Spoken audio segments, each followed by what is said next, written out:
Hey guys, welcome back. In today's video, we are talking about how shorts are faking, how shorts have not covered the zero liquidity, and many more in this video. First, we're taking a look at this.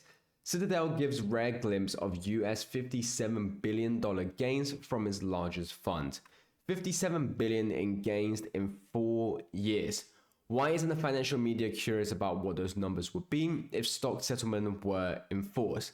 So let's take a look at what this stat is. So with Citadel, the free fund, which started 2021 with 23.6, has produced 56.8 billion of gains in the period. So what they're saying is obviously in 4 years, they've gained over $56.8 billion in terms of profit. Investors netted around $30 billion. Now, when we take a look at this, there's a lot of things to be obviously considering. Firstly, we talked about, and again, for those of you who obviously knew, they had a recent $1 billion bond offering. And you guys can see here, they had a 65 billion of shares sold not yet purchased, but yet they needed to raise 500 million. And so this just takes a deeper look into everything that's going on.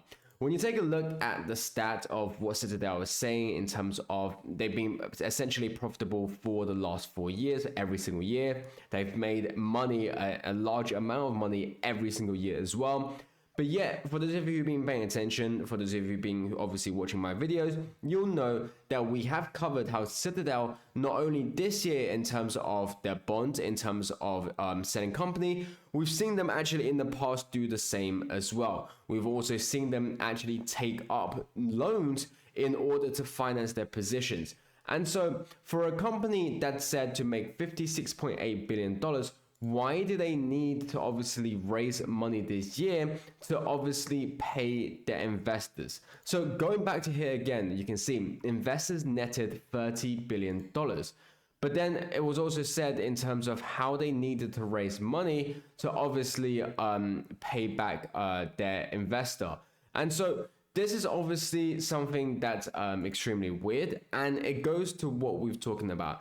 They are not able to obviously have $65 billion worth of positions sold, not yet purchased, and still be able to have that much profit to obviously give out. A lot of their money was realized it could potentially be profit. It still means that the unrealized profit is in a massive loss. And again, the margin requirements obviously require a lot of capital as well. And hence why, we've seen why they need to take up loans, why they needed to do the bond offerings, and why this number we're seeing right now of 57 billion is obviously not true, or at least is not the full extent of what we should be looking at.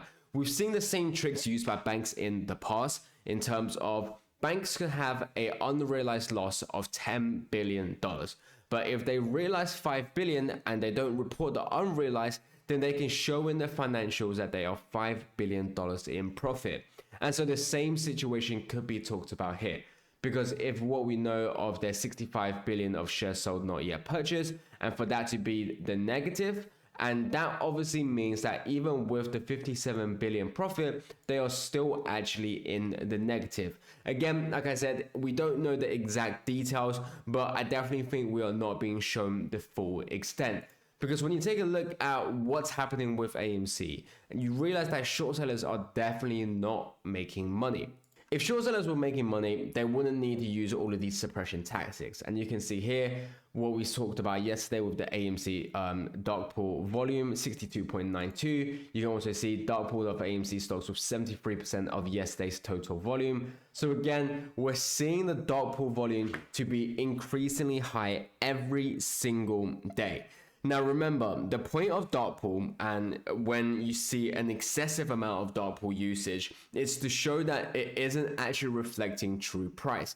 It's to show that people are worried about the volatility. Now, if there weren't people affected by the volatility, we won't be seeing in terms of a large dark pool usage. And more importantly, in terms of what volatility means, it means that if we aren't seeing people negatively affected by the volatility, we won't see a large amount of usage. Because if there is only positive benefits with in terms of volatility, in terms of the price going up, then they will allow AMC to go up. But the only reason why they don't allow AMC to go up is obviously because their short positions will be going down in their billions of dollars.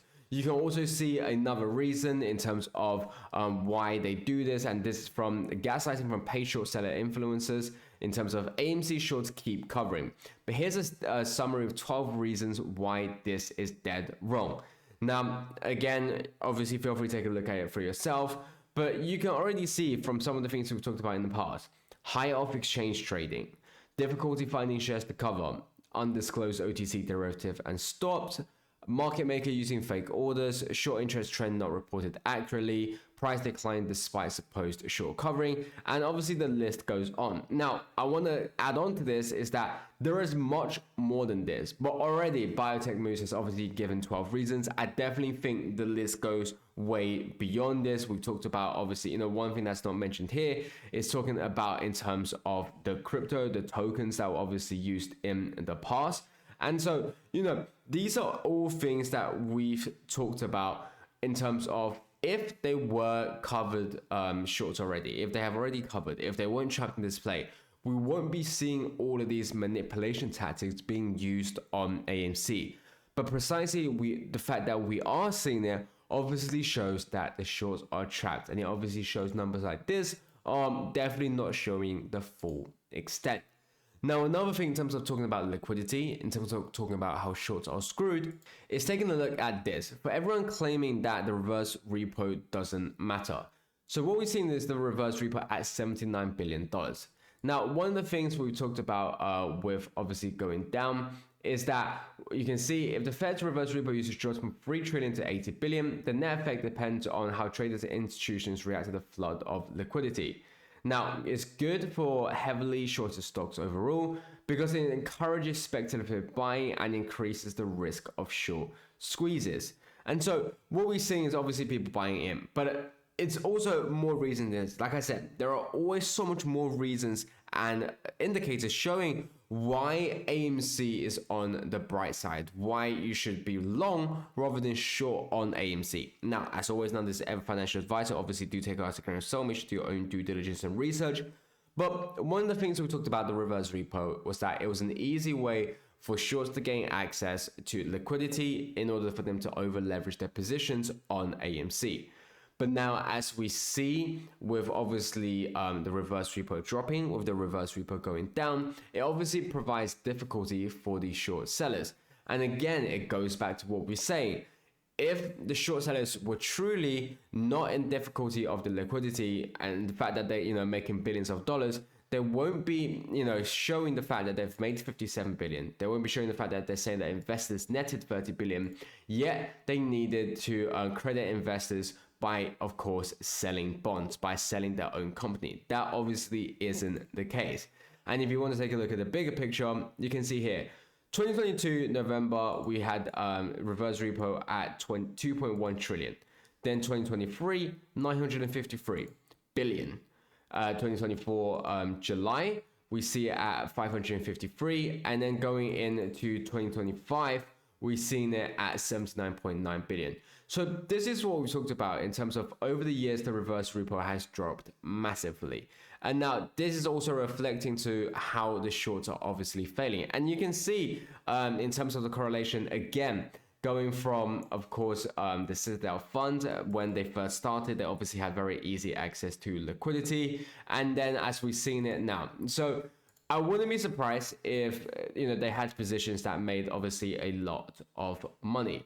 But then you have to understand that going to what we talked about here, the very fact that right now the reverse repo has dropped drastically and they've run out of liquidity, they needed other sources of income in order to pay the investors. It obviously shows that they are not doing well. And again, that's the important aspect. And you can also see here in terms of how shorts need shares.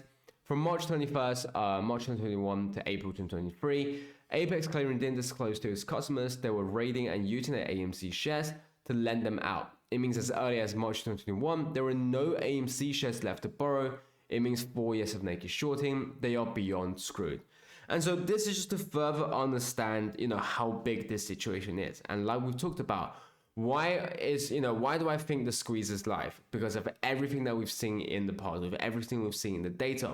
Why do I think the squeeze is going to be massive? Well, when you understand how much liquidity is involved, over $2 trillion, when you understand how long they've been doing this, over 4 years of naked shorts, you understand that this squeeze will be massive. And you guys, thanks for watching. I'll catch you guys next time.